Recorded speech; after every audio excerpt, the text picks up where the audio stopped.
And we do have another great Warrior Talk, Brett. Hey guys, thank you so much for joining us. We already see a lot of you on, and we're going to do a little quick recap from last week. I don't know, I should make this a question and answer session. Do you know what last week's was? No, Hey. actually, it was about trusting the process. I hope that everybody got to see that. And if you didn't, you can always go back, watch the replay, or you can go to my YouTube channel. I think it's Heather T. Van Daren. You can watch all the Warrior Talk programs Yeah. there. You can find us on Taken TV. Trust the process. We're vessels, guys. He is the potter and we are the clay. We're the steel and he is the what is that called? The What is blacksmith, the blacksmith? Yes, the absolutely. hammerer. Beautiful. Yeah, I love your sword. I gotta get Thank me a you. sword. Oh, well, yeah, you did. Well, hey, I didn't know that you didn't have one. We need to have Heather in armor, Yeah. Yeah, and with with this. in armor. Yeah, are you kidding? Have you ever seen the Joan of Arc illustrations and of a woman with a I sword? yeah, Pretty I cool. don't know, man. I might just topple over face forward. Well, we'll talk about that after the show. You might see Heather in some armor soon. So, who My knows? gosh. Me How too. did we get here? Well, hey, we have to arm you with the wisdom you need to navigate Um, today's adventure. How's that? That was a yeah, that good sounds recovery. Well, you wonderful. talked And about the process, Heather, and again, yeah, I pulled out this sword. There's a process to this sword. I've told people before, you are a sword. It doesn't start out beautiful and sharp. It starts out metal, steel, and it has to be put into the fire,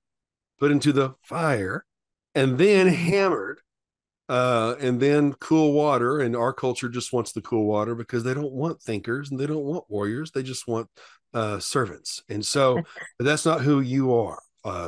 All that to say is you're in a process. Some of you are in the fire right now. Some of you are in the cool waters. Some of you being hammered right now. Your character is being developed, but you can go back and watch last week and really see an Yeah, illustration of that.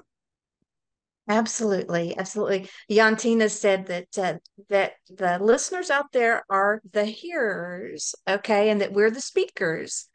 And she says, "Bring it on, Brett. You have a new special story." I'm sure Always. will, Yantina. I am very sure he'll have a special story. He Here's the always does. story. You Oh, know, today's topic is really kind of cool because it's simply titled If Only. We could go in so many different directions just with that topic alone.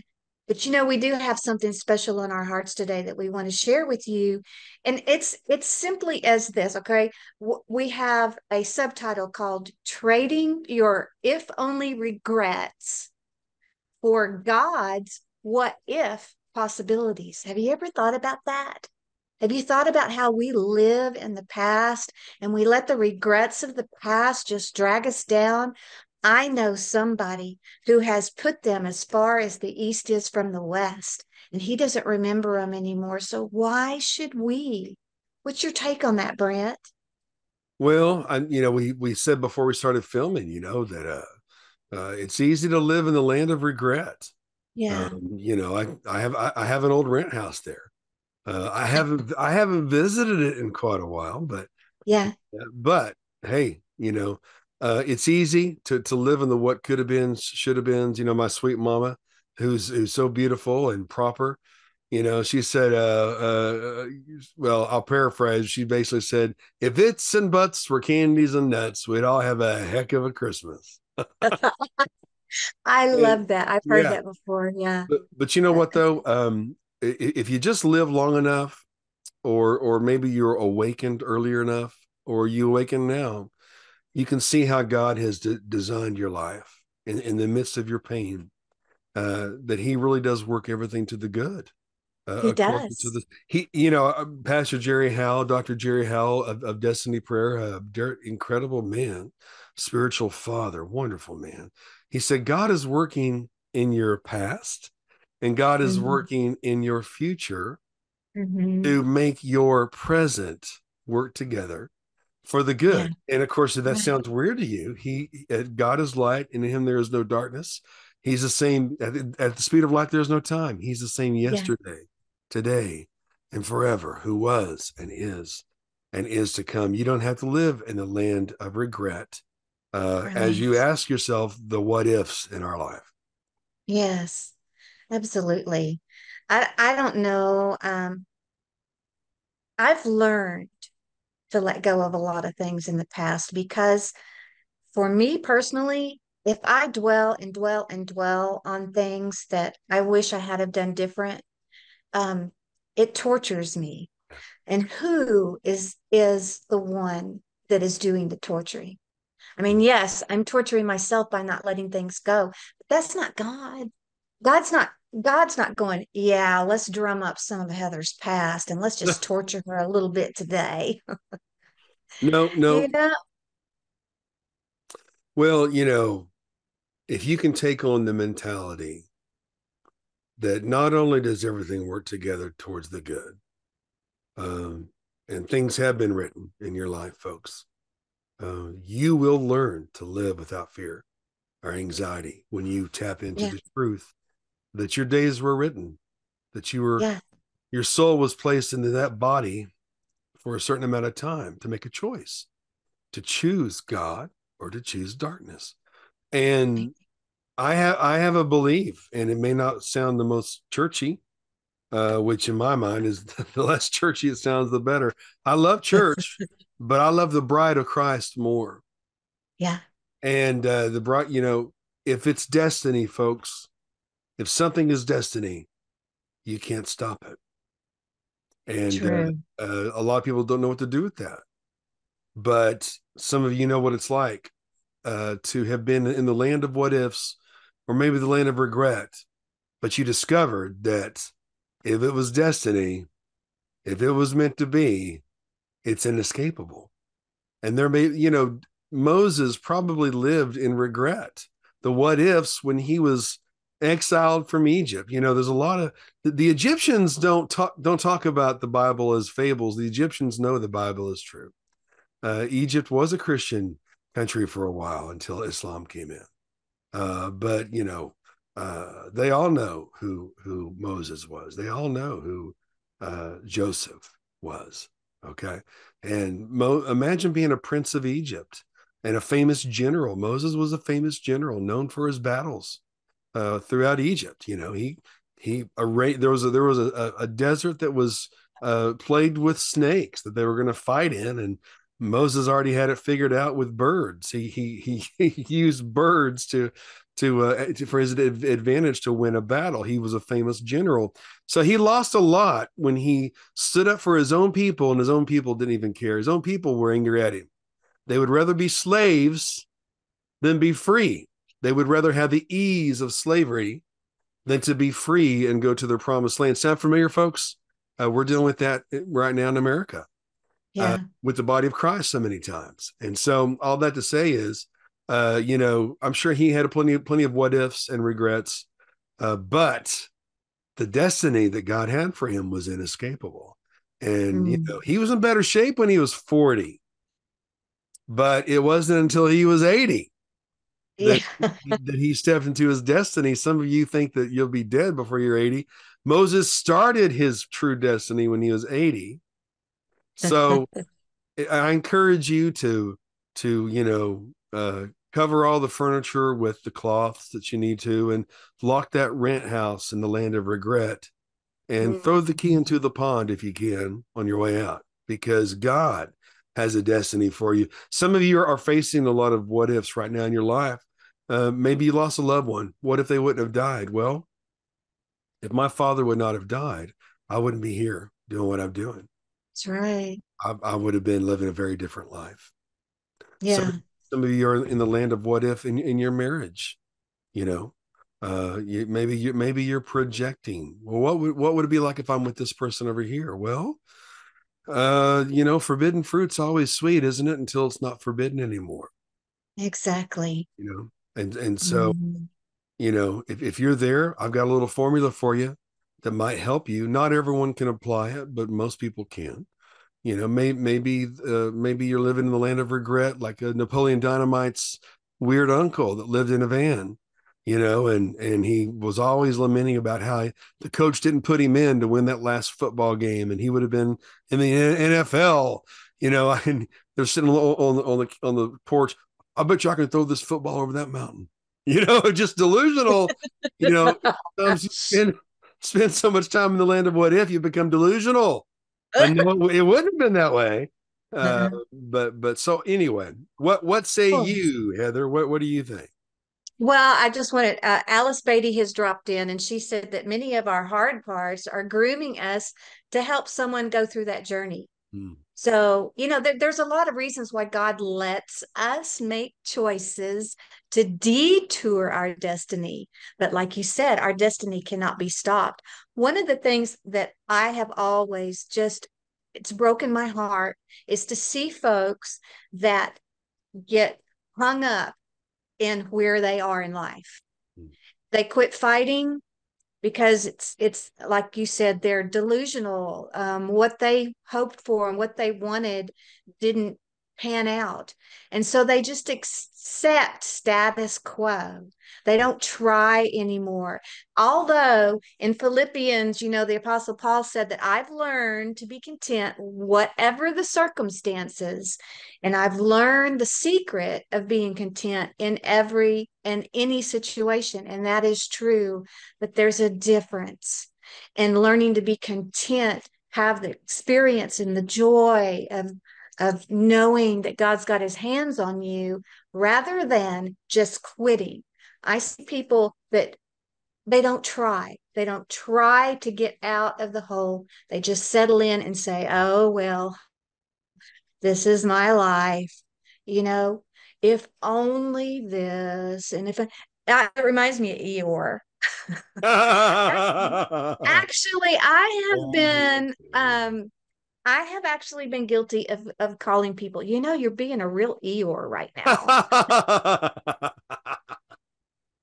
Because guys, we're warriors. We are warriors for Christ. We have been given an assignment. We have a destiny. We have something to fulfill for Jesus. Fingers and toes, fingers and toes. And we have an assignment. When you just pull out and quit and just say, well, this is as good as it's going to get, number one, you're not really trusting in God, and you're calling him a liar. Right. Because in Jeremiah 29:11, it says, I know the plans that I have for you, plans to give you a future and a hope. So if you're saying that this is all there is and it's not going to get any better, woe is me, you're calling God a liar. And that sounds really crass, but isn't it true, Brant? Mm-hmm. It is. And again, we're told to trust the Lord with all our heart and lean not to our own understanding, but acknowledge him in all our ways, and he will direct our path. Yeah. In ministry, there's pioneers and there's settlers. There's people who want to build churches and break new ground, and there's people who they're designed to be settlers. And sometimes you are paired up with a settler and you're a pioneer. Maybe maybe you're both settlers, maybe you're both pioneers. I don't know, but God knows what he's doing, and he does work everything to the good of those who love him and are called according to his purpose. Now, it may sound bad if I say, if you don't love him and if you don't love him, then do you expect him to work everything to your good? Well, there are people who didn't even know him until after he worked everything to the good. But True. but as far as settling, number one, I encourage people, my children and my friends, don't settle for anything. Don't settle for a bad relationship. Don't settle for, mediocrity in your life. Don't settle for poverty. If Mm-hmm. sometimes we have to change something we're doing to embrace that and to walk into that. But Yeah. don't settle. I believe in this life, we are pioneers no matter what. We might have seasons of settling into a new place, settling into a new Mm-hmm. ministry, to a new location or a new state you're moving in, or maybe a new chapter of your life, you know. But the most happy you can be, the happiest you can be, the most fulfilled you can be is between you and God. And that Amen. sounds like a oversimplified, uh, you know, form, Cliche. but it really Yeah. is true, because at the end of the day, you are not responsible for anybody's walk but your own. You are not answering for anyone else's sin but your own. And Mm, no one's going to have the relationship between you and God uh, than what you have, you know. Some of you are, you know, we kind of did a overview, but some of you are in a rough marriage and you're thinking that, man, I just need to quit and start with someone else. And I know people who've gone through that eight times, and what they didn't realize is the commonality in all eight of those times was them. them. But you know, Oh, for some of you, if you're in a regular marriage, or a marriage where both of you are you know, together, and you're moving forward together, or you're doing life together, you know, in a semi-normal way or a healthy way, but maybe you're not content. Understand that there is romance, then there's reality, then there's resentment, and then there's revenge. Romance, reality. Everything's sweet when you're in romance, right?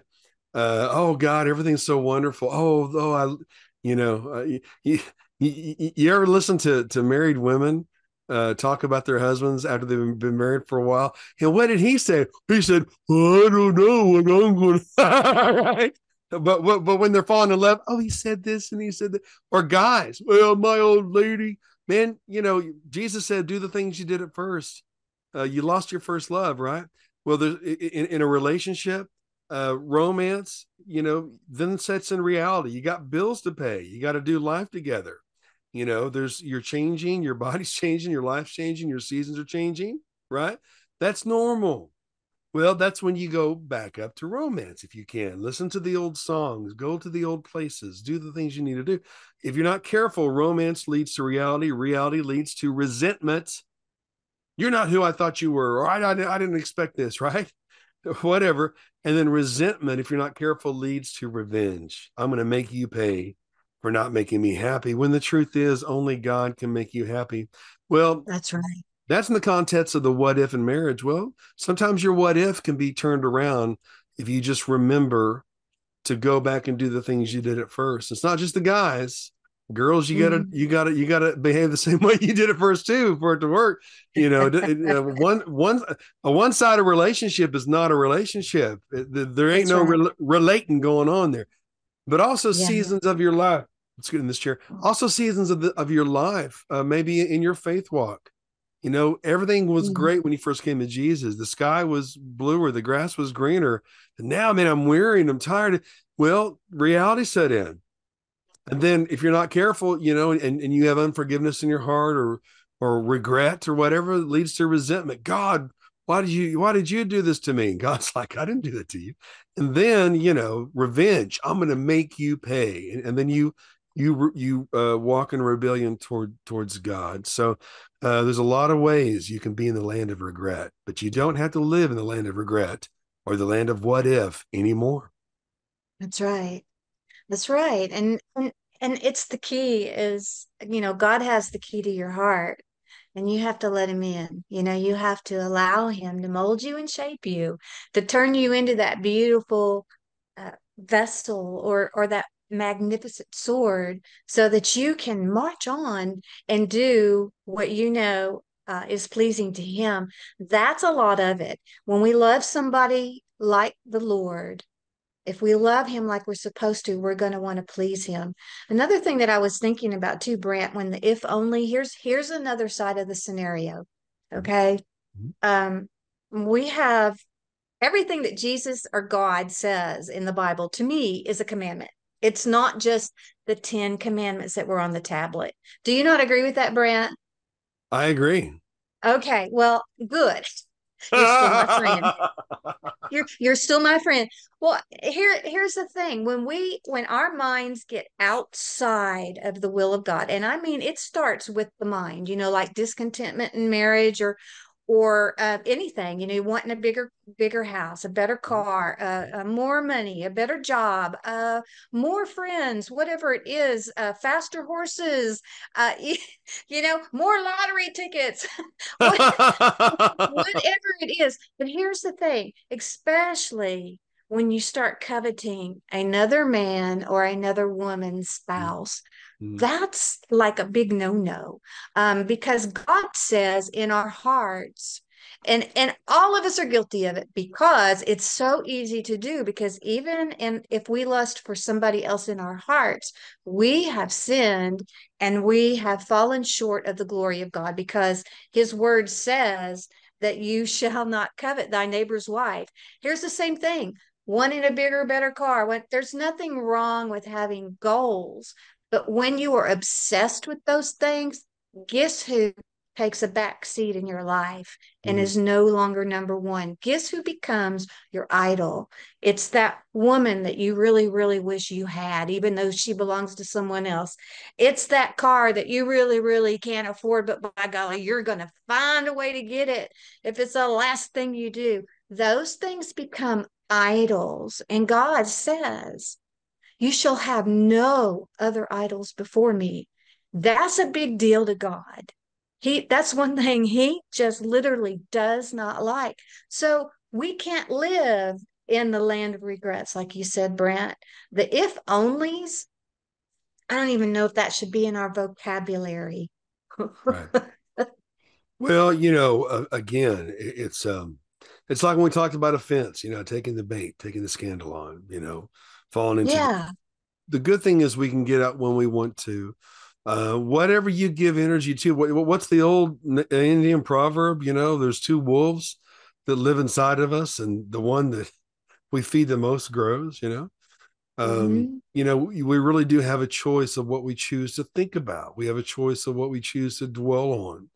And if you notice, if you stop the world and you make a change in your process, you redirect. When you Yeah. start to feel regretful, then you remind yourself, remind. Have you thought about that? Remind, That's good. Yeah. remind, remind, remind. You're not Yes. conformed to the pattern of this world, but you are transformed by the renewing of your mind. Then, Every day. right, then you jump into that land of the living, Mm. because perception's reality. You know what I mean? I'm sure that everyone would have wanted to be married to Brad Pitt. I'm sure everyone wanted to be married to Angelina Jolie at the height of their fame.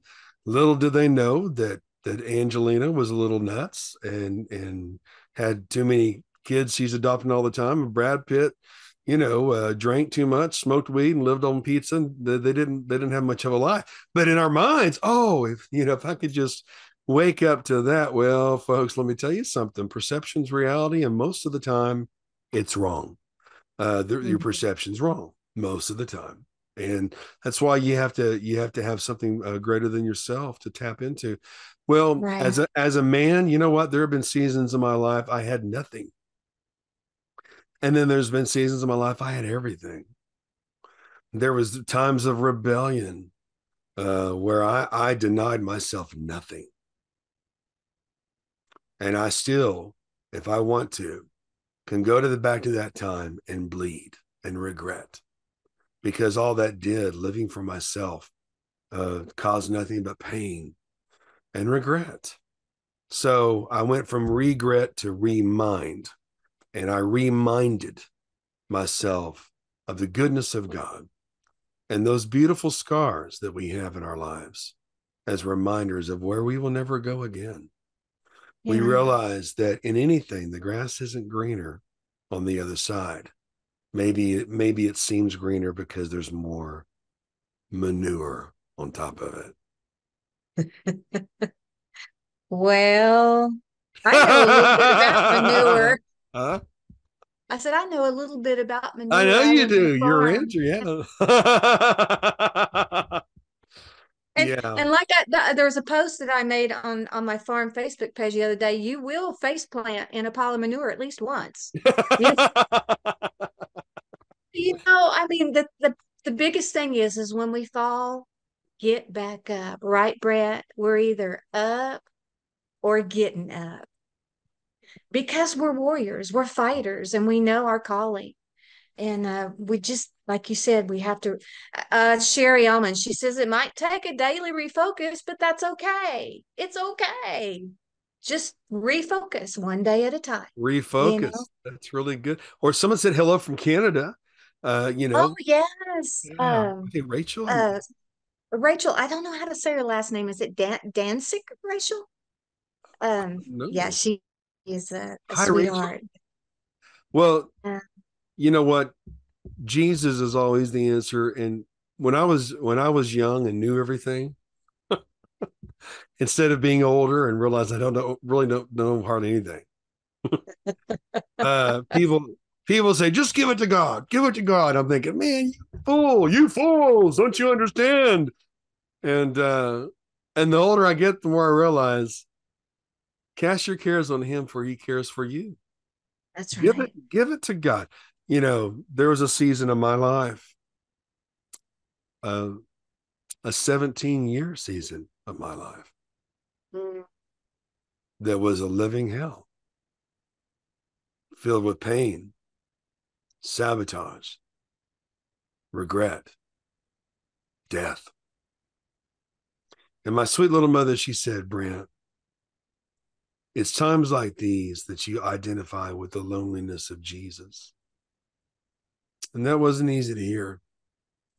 But the more I thought about Jesus, the less I thought about me.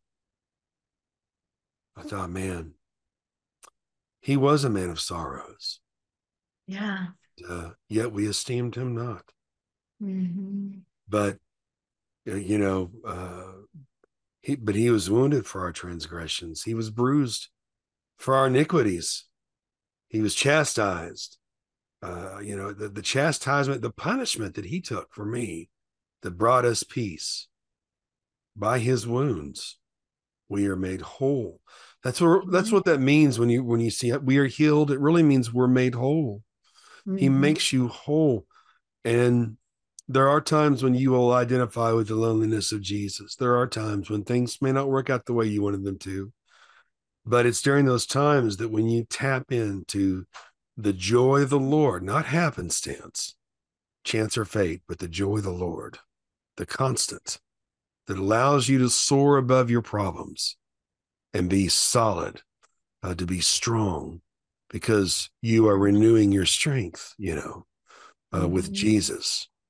Then you will Yeah. get that joy because the joy of the Lord is your strength. Is our yeah. Joy of the Lord Hmm. takes you out of the land of regrets and what ifs to the land of I am.